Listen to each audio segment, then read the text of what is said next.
está sendo preparado para esses dias. A perseguição ao cristão, a perseguição ao católico está aí. As igrejas católicas estão sendo invadidas como as igrejas cristãs, porque eles não suportam falar de Deus. Eles não suportam falar da palavra de Deus, é o que está acontecendo. Mas nós estamos dispersos. Nós estamos brigando por causa de político, família se destruindo por causa de dois falsos profetas que está ali na presidência e o outro querendo entrar. Vamos olhar para Deus. A Bíblia diz que o nosso governo ele não é terreno, o nosso governo é celestial. Eu não olho para esses homens, eu olho para Deus. Me fizeram uma pergunta ontem sobre um versículo que diz que Deus, Ele supera todas as nossas coisas, todo o nosso ser. É mais ou menos assim. Eu respondi para ele, se nós tivéssemos 100% da fé, que nós falamos com Deus, não era para não se preocupar com nada. Como é que eu falo que eu tenho um Deus em minha vida? Como é que eu falo que eu tenho um Deus que faz sinais prodígios? Um Deus que cura e liberta. Na primeira dor de barriga, corro para o médico. Ei, o médico não é errado não, mas primeiro consulte a Deus e pergunte a Ele: Senhor, é para ir para o médico ou tu vai me curar?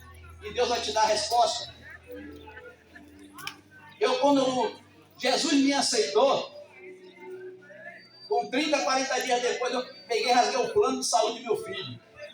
Não pagava, era R$70 na época. Tem 25 anos mais ou menos isso. O filho só andava doente, cansando. Era difícil uma semana não ter que levar para o médico. Falei, Deus, a partir de hoje o médico da minha casa é o Senhor. Aí minha esposa falou, aleluia, você não fica em glória a casa. Deus. Eu sou eu trabalho viajando, ela disse que eu não fico em casa. Pois o médico seu do meu filho é Jesus. 8 dias depois, o menino inflamou a garganta e começou a cansar. Aí minha esposa, tá com febre.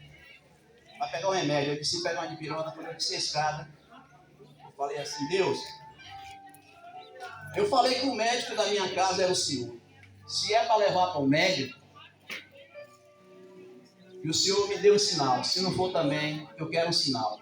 Aleluia. Antes de eu chegar no último degrau, eu vi aquela voz e disse assim, infectri. E eu tinha dentro de casa. Fui lá, dei um remédio. Falei, agora eu vou ouvir da esposa o dia todo, porque não tem a noite e o dia do plano. Para a honra e glória do Senhor. De manhã, o menino amanheceu sem febre, amanheceu curado. Glória a Deus, então, aleluia, Jesus. É esse Deus que nós temos que crer. Glória a Deus, aleluia. É esse Deus que cura. Aleluia. Eu virei um carro depois de 6, teve um problema na coluna. Depois de 6 a 8 anos. Quando Jesus me aceita, eu vou para a igreja, um verdadeiro louvor. E quando eu levantei, já não aguentei, a coluna travou toda. Eu tinha que andar tipo assim um robô. E eu falei, Deus, se tu é esse Deus que está escrito na Bíblia, eu não quero sair daqui do mesmo jeito que eu entrei. É por isso que eu pedi o abençoado para botar o louvor aqui. Águas purificadoras, não é o louvor que curou, quem curou foi Deus. Eu estou falando do louvor porque quando começou a passar o louvor, eu comecei a mexer o corpo. Eu não aguentava. E descia como se fosse uma água aqui por trás das minhas costas, gelada, e aí eu comecei a mexer no corpo. Quando terminou o louvor, eu senti a dor voltou. Eu falei, eu não entendo, eu estava dançando, sentei, a dor voltou. Aí imediatamente o Espírito Santo, ele desperta. Porque a Bíblia diz, o homem carnal, ele não entende as coisas de Deus. Mas o homem espiritual, ele entende as coisas espiritualmente de Deus. Então naquele momento, de pouco tempo de convertido. Eu estava com pouco tempo, não vou dizer que não. Não tinha, se não tivesse, era um ano e pouco. E naquele momento eu vi, quando eu fiquei travado de novo, eu disse, Jesus, tu me curou, mas Satanás quer trazer tudo de volta. A honra e glória pela boca sua. Fui para cá. Aleluia. Aleluia, Jesus, glória. Louvado seja o teu nome. Quando eu fui levantar, eu pulei do sapato, cadê que tá? Travou de novo. Eu, Satanás, de cada dia não leva não. A honra e glória do Senhor.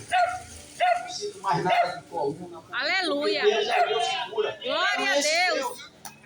Mas eu quero te falar que esse Deus faz isso. Mas nessa tarde, o principal é o fim dos tempos, onde nós estamos aí vivendo o fim dos tempos. Esse é o Deus que quiser uma casa nova, Ele vai te dar. Se Ele quiser um casamento bom, Ele vai te dar. Mas Ele não está preocupado com isso. Isso Ele faz porque é uma preocupação nossa. Mas Ele está preocupado com o espírito, com a alma.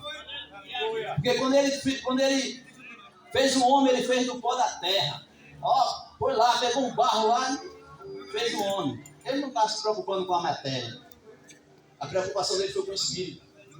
Porque a matéria ela vai ser destruída lá novamente, mas o espírito tem que permanecer vivo. E a Bíblia diz que o espírito ele retorna para Deus. É por isso que Deus está preocupado. É com o nosso espírito, é com a nossa alma, não é com o nosso corpo. É por isso que Deus ainda capacita pessoas como a gente. Tem muitos aí também pregando a palavra. Que é para você entender que a palavra de Deus, ela não volta vazia. A palavra de Deus, ela faz efeito. A palavra de Deus, quando você determina, ela cura, ela liberta. Mas o que Deus quer é salvação. Satanás não está brigando com Deus, não é porque ele quer terreno, não é porque ele quer mansão. A briga de Satanás com Deus é por nossas vidas. Você tem que entender isso, que a facilidade da carne é bom. Para os olhos da carne, tudo que vem é bom, mas para Deus não é. A gente pode viver uma vida brincando, dançando, se divertindo, sem usar drogas. A gente pode viver uma vida sem se embriagar. A gente pode viver uma vida sem se prostituir com a nossa própria esposa, sem precisar estar procurando outra. Porque muitos vão para a igreja, pastor, independente da igreja. Mas tem pessoas que querem terminar o culto ou terminar a missa, para voltar a deixar sua esposa em